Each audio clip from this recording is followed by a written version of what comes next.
सबसे पहले अहम खबर शामिल करते हैं। पाकिस्तान क्रिकेट बोर्ड ने खिलाड़ियों के नए सेंट्रल कॉन्ट्रैक्ट्स का ऐलान कर दिया है। ए कैटेगरी में कोई खिलाड़ी शामिल नहीं है। बाबर आजम और मोहम्मद रिजवान बी कैटेगरी में शामिल हैं।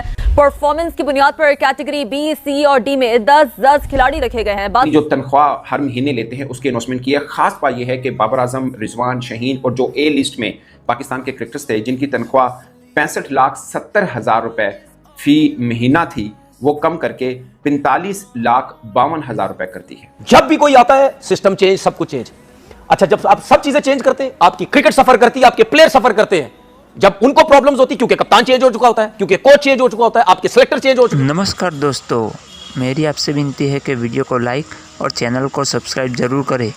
फ्री में तो करना है तो सब्सक्राइब जरूर करें। आगे इस वीडियो में पीसीबी ने पाकिस्तान स्टार बैट्समैन बाबर और रिजवान को कैटेगरी ए लिस्ट से बाहर निकाल दिया है। इस पर पाकिस्तान मीडिया का क्या कहना है वो आगे इस वीडियो में देखेंगे। चले गए पाकिस्तान जिस तरह पाकिस्तान क्रिकेट खेलता था और जो टैलेंट, एक्सप्रेसिव टैलेंट हमारे पास था, एक्सप्लोसिव टैलेंट हमारे पास था, वो हम दिखाते भी थे। ठीक है, मैच जीतते भी थे।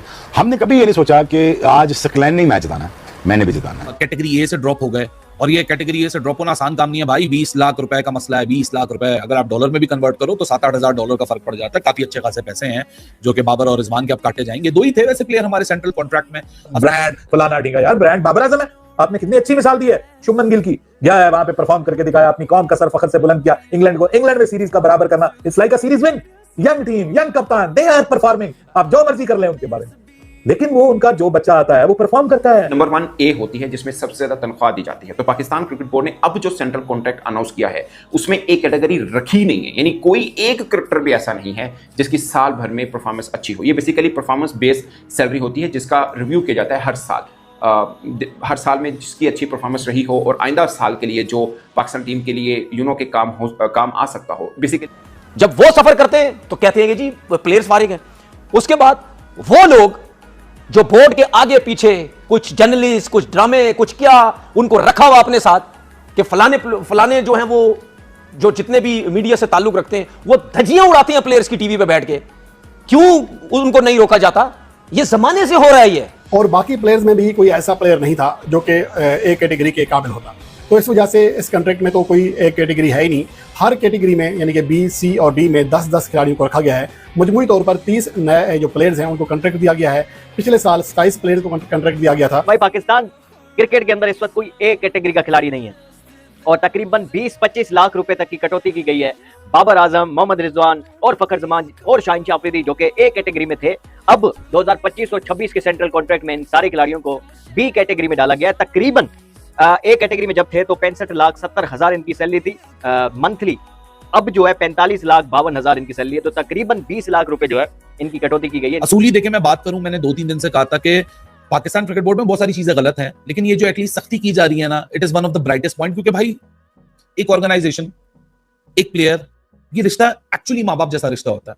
अगर आप पेरेंट है तो अपने ऊपर रख के सोचें कि अगर आपका बच्चा बदतमीजी करे, आपका बच्चा, आप उसको पहले वार्निंग देते हैं, प्यार से समझाते हैं, एक गलती माफ करते हैं, 2 करते हैं, 10 गलती माफ करते हैं, लेकिन इवेंचुअली जब बात नहीं बनती तो फिर आप सख्ती करना शुरू कर देते हैं। और उसी तरीके की सख्ती पाकिस्तान क्रिकेट बोर्ड अपने बच्चे यानी बाबर और रिजवान के साथ कर रहा है कि नहीं भाई साहब नहीं हो सकता। लेकिन मैं जब से कवर कर रहा हूं, जब से मैं सेंट्रल कॉन्ट्रैक्ट पाकिस्तान का देख रहा हूं, कभी ऐसा नहीं हुआ कि कोई एक क्रिकेटर भी ए कैटेगरी में ना हो जिसमें मैक्सिमम सैलरी दी जाती। कभी ऐसा नहीं हुआ, ये फर्स्ट टाइम हुआ। और मैंने दुनिया भर के बोर्ड के भी जो सेंट्रल कॉन्ट्रैक्ट अनाउंस होता है, जहां तक मैंने पढ़ा है, कभी ऐसा नहीं हुआ कि किसी बोर्ड ने कोई सेंट्रल कॉन्ट्रैक्ट अनाउंस किया हो और वहां पर ए कैटेगरी का क्रिकेटर ही ना हो।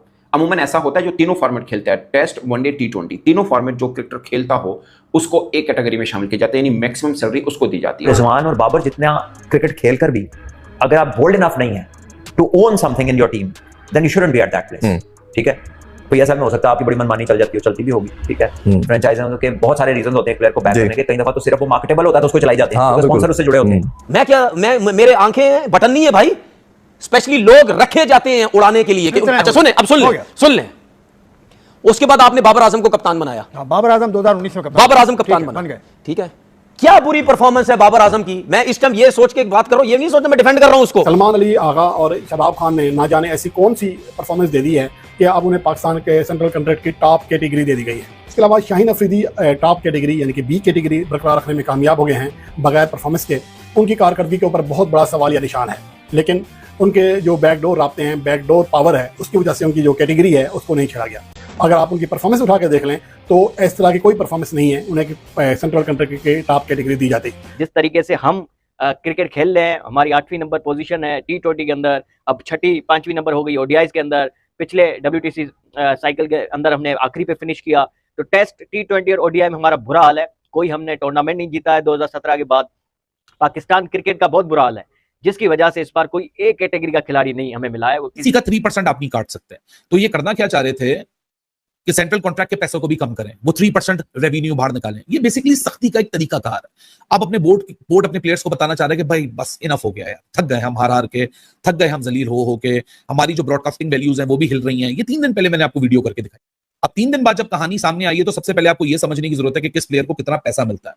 सो पाकिस्तान क्रिकेट बोर्ड के जो सेंट्रल कॉन्ट्रैक्ट का कैटेगरी ए था, उसमें PKR में ICC का 3% मिला के बेस प्राइस, बेसिक सैलरी जिसको आप कहते हो, वो मिला के तकरीबन 6.57 मिलियन PKR पर मंथ बनता था। यानी आप 65 लाख PKR समझ लो। जैसे मिसाल के तौर पर रिजवान है, अब अगर वो T20 नहीं खेलते बट वनडे T20 टेस्ट, या पहले बाबर, रिजवान, शहीन, ये 3 वो क्रिकेटर थे, नसीम शाह भी टू सम एक्सटेंट, जो आपके तीनों कैटेगरी में होते थे। तो पाकिस्तान क्रिकेट बोर्ड ने कहा कि इस दफा कोई एक क्रिकेटर भी ऐसा नहीं है जो ए कैटेगरी के अंदर शामिल हो। ये B, C और D लेवल पर रखा गया है। 10-10 क्रिकेटर इसमें शामिल किए गए हुए हैं और ये 1 जुलाई 2025 से लेकर 30 जून 2026 तक ये रहेगा।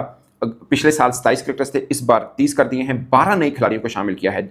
सरोगेट कंपनी का सिलसिला शुरू हुआ, उससे पहले तो बाबर आजम बिल्कुल ठीक था।